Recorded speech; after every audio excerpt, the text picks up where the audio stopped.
यही दिल्ली की थी। एक सास जाने लगी तो बहू से कहती है, हे यमराज जी जरा 1 मिनट दो, हम बहू से कुछ कह लें। आप जितनों की सास चली गई तो क्या कहकर गई है मेरे मुंह से सुन लो, और जिनकी जाएगी तो यही कहकर जाएगी।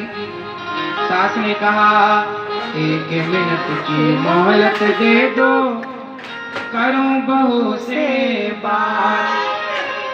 आप लोग अपनी सास की सेवा करती हो कि नहीं? मैया पाँव दबाती हो सास के? सास पाँव नहीं दबाओ। ऐसी हैं, कुछ बहुएं जो सास की सेवा नहीं करती, अलग रहती हैं, अलग फ्लैट पर रहती हैं। सास अलग बेचारी परेशान है, न बनाना आता न खाना, बुढ़ापे में हाथ पांव नहीं चलते ना, कैसे बनाएगी, कहाँ से दाल चावल लाएगी। लेकिन उस बूढ़ी सास को बेचारी को अलग रहने के लिए बहू बेटे ने मजबूर कर रखा है। बेचारी बुढ़ापे में अलग बनाकर खाती है। और जब सास मर जाए तो कुछ बहुएं कैसी हैं, फ्रंट पर बैठकर रोती हैं। कोई भी आए तो पहले हमारे ऊपर नजर पड़े। सही है, सही है। कुछ बहुएं कितनी होशियार होती हैं, सास जिंदा थी गिलास भर पानी ना पिलाई और मर गई सास तो रोती रोती बेहोश हो जाती है। ये वही बहू थी, सास जिंदा थी तो पानी नहीं पिलाया, मर गई तो बेहोश हो रही।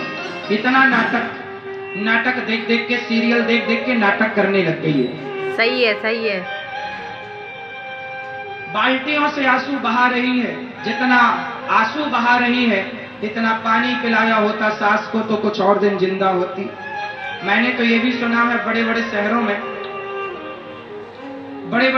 में ये भी सुना है, दिल्ली की एक घटना जो बड़ी चर्चित घटना है, और ये तो आजकल रोजमर्रा की घटना बन गई है। एक घर में एक मां मर गई तो बेटा अमेरिका रहता था। जब मां मर गई तो बड़ा बेटा आया, तो बाप ने पूछा, क्यों रे छोटा बेटा क्यों नहीं आया, वो क्यों नहीं आया? उसने कहा, पिताजी वो काम बहुत है ना अमेरिका में, हम लोग बहुत बिजी हैं, बहुत बड़ा वहां काम है हम लोगों का, तो सोचा कि मां मरी है तो हम जाएंगे और जब आप जाएंगे ना तो छोटा वाला आएगा। अभी मां को आग लगाने में आया हूं, जब आप मर जाओगे सोचो वो एक कैसा बेटा होगा जो अपने बाप से ये कहता है कि जब आप मर जाओगे तो छोटा भाई आएगा। कलयुगी मोड़ा है और ये कौन लोग कह रहे हैं? अनपढ़ बेटा नहीं, पढ़े लिखे बेटे। बेटों को पढ़ाओ लिखाओ मेरी माँ, पर इतना भी ना पढ़ाना कि वो अपने संस्कार भूल जाए। सबसे बड़ी शिक्षा है संस्कार। इतने संस्कार तो दो कि आपके बुढ़ापे में आपके बेटे को सम्मान से 2 वक्त की रोटी देते रहें। इतने संस्कार तो देकर जाना, वरना कोई और ना भोगेगा, तुम्हें ही भोगना पड़ेगा बुढ़ापे में।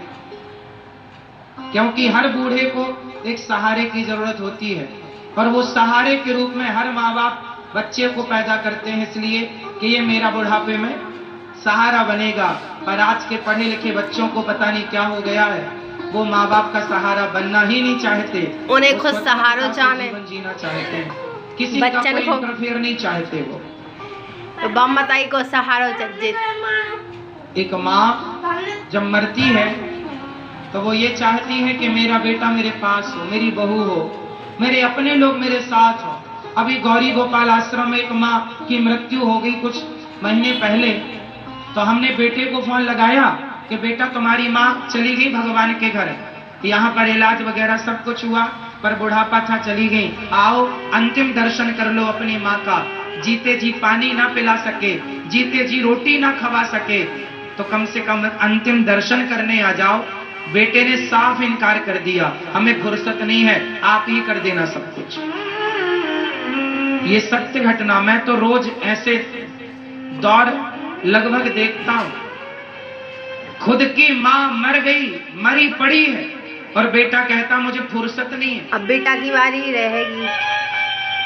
तब उस माँ का अंतिम संस्कार वहां विधिवत हुआ, ये दास ने कंधा दिया और वहां माँ की अंतेरी इत्यादि सब वहीं गौरी गोपाल आश्रम में ये दास ने की। अपनी औलाद माँ को देखने ना आई, कैसी औलाद है ये? कैसे संस्कार हैं। कलयुगी औलाद है, कलयुगी। और इन संस्कारों से लाभ किस समाज का है? ऐसी समाज का आप और हम करेंगे क्या? ऐसी औलादों का करेंगे क्या? इसलिए अभी भी वक्त है। शिक्षा काम नहीं आएगी, संस्कार काम आएंगे। संस्कार अनपढ़ में है तो वो भी सेवा करता है, और संस्कार यदि शिक्षित आदमी में नहीं है तो वो यही कहते हैं कि माँ मर गई तो मैं आया हूं, बाप मर जाएगा तो छोटा भाई आएगा। कुछ बेटे तो आते ही नहीं है। एक